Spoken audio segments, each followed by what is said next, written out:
Hi, welcome to my channel, Earthwalk Harmony, where I share with you my strategies on how to create a more harmonious life experience by striving to create more balance between the spiritual and the material aspects of living.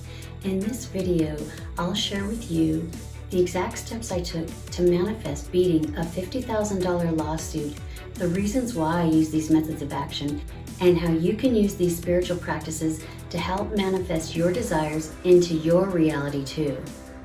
Let's get into my story. A few years ago, I received a court summons stating that a legal complaint had been filed against me regarding some alleged outstanding debt. I had never been the subject of a legal complaint before, so I had no idea how to deal with the situation. Fortunately, I had the time to do a lot of research, and for that I am grateful. While browsing online, I learned some very obscure things about the legal system, things I'd heard of before but didn't really understand. You may have heard of these terms before too. Maritime admiralty law, straw man or fictitious person, tactful trust or act. If you do a deep dive into any of these terms, your head will spin and you will definitely feel the effects of a very large dose of red pill. So to keep it short, I'm just going to give a brief overview of what these terms imply.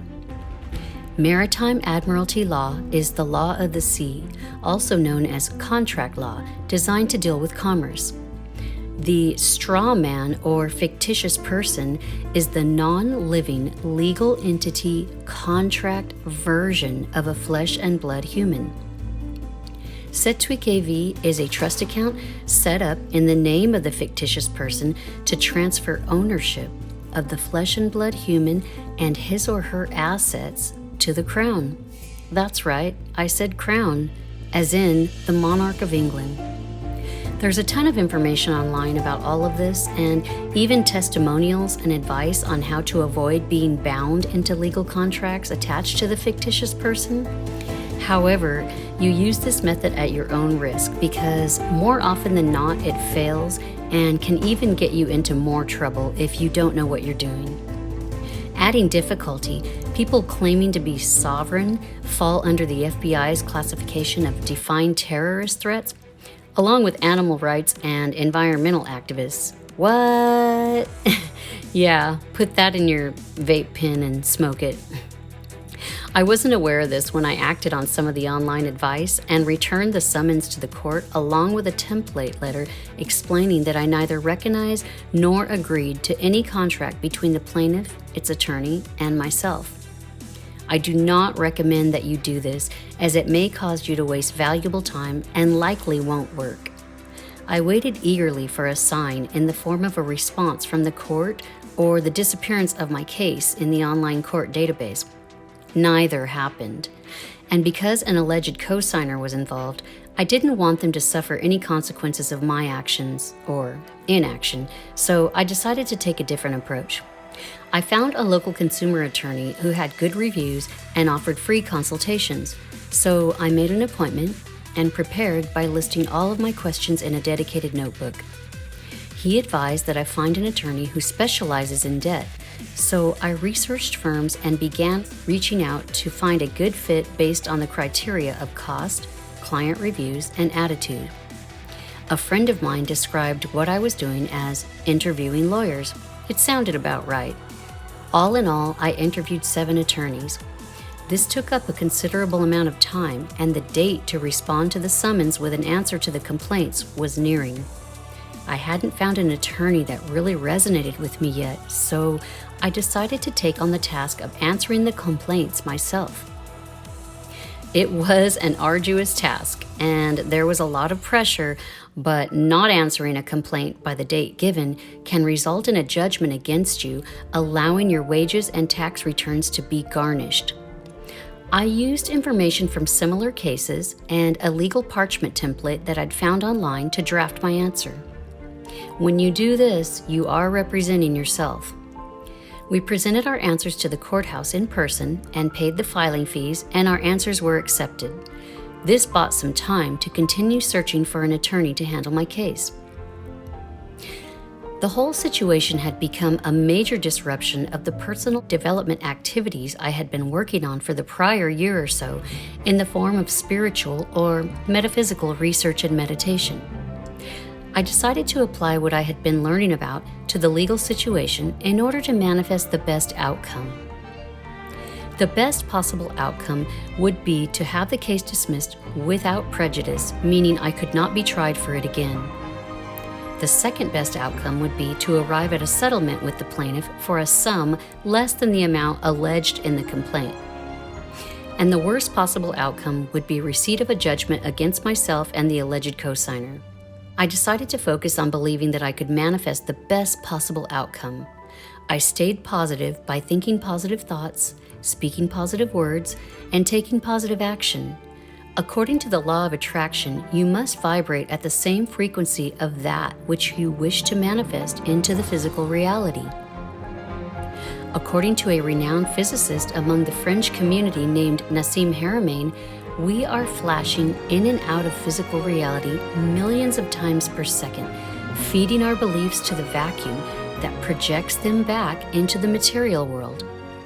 What your mind believes to be true is what will manifest into your reality. This is how placebo works. So I took time each day to recreate the feeling of having my case dismissed. I literally jumped up and down in elation and gratitude, as if it had already happened.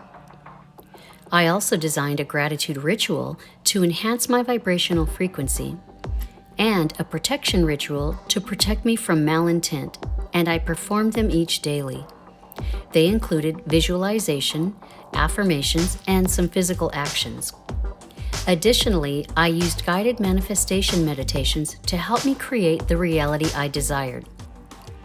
I'll include a link to these meditations in the video description. They are very powerful, and I'm very grateful to the people who created them. And finally, I wrote some very specifically worded affirmations on paper and taped them onto the bottles of purified water that I drink from. I used this method based on a concept by Dr. Masaru Emoto, author of the book The Hidden Messages in Water.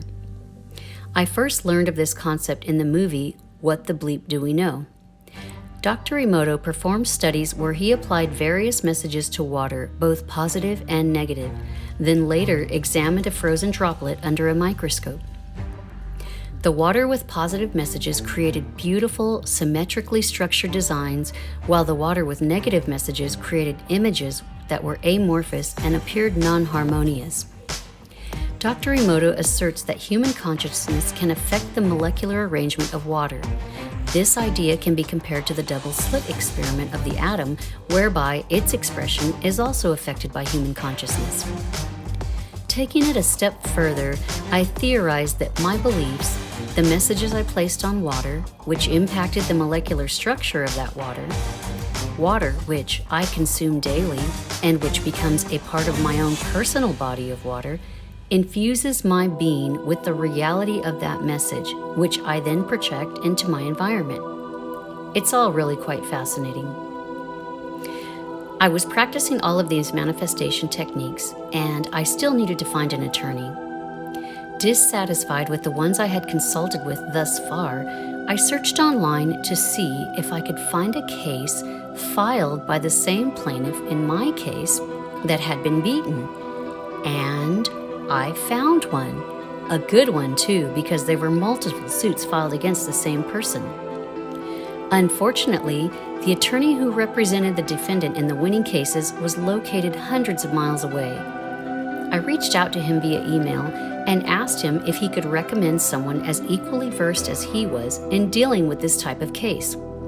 He got back to me fairly quickly with a recommendation for an attorney who had recently won a case against the same plaintiff in the same jurisdiction as mine. This was very exciting. I reached out to him and almost instantly knew he was the one. I also did some research on him and discovered really good things about him. After I retained him to represent us, he amended our answers and took over from there. The process went on for some months, and as the scheduled date of my court appearance drew near, I began to feel pretty stressed out. I knew I needed to keep my vibration and positivity up, so I decided to partake in an activity that generally makes me very happy. I started playing my favorite MMORPG regularly, and that definitely lifted my spirits. I continued to do all of the other things too: the gratitude and protection rituals, the guided meditations, the recreating of the feeling of having it already happen, and the use of the affirmation messages on my drinking water.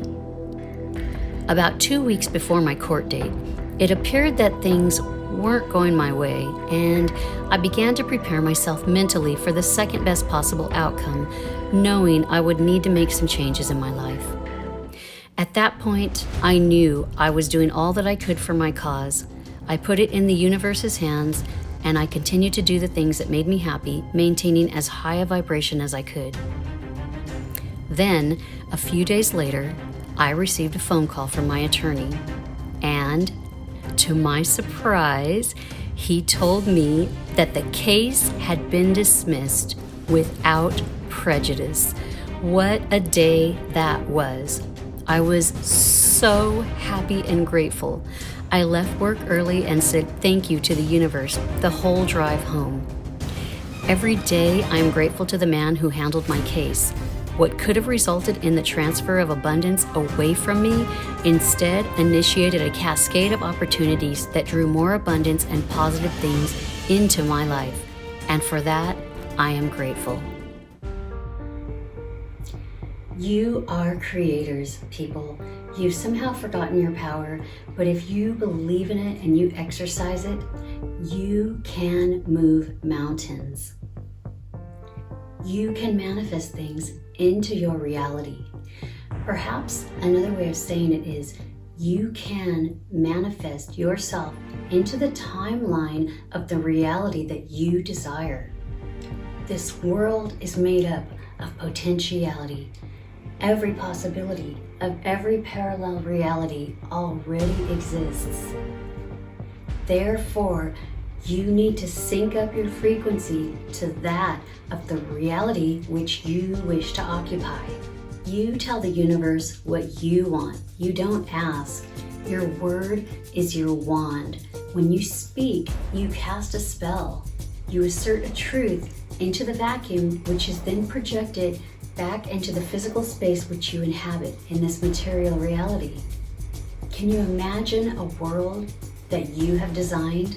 A world in which you are the architect? Think of all the things that you would like to see in that reality for you, your family, your loved ones, and for the good of all concerned. Reclaim your power. Exercise your power. Step into the truth and magnificence of the majestic creator which you were meant to be, as created in the image of divine source itself. I believe in you, and it's a wonderful day to start believing in yourself. Love and gratitude, my friends.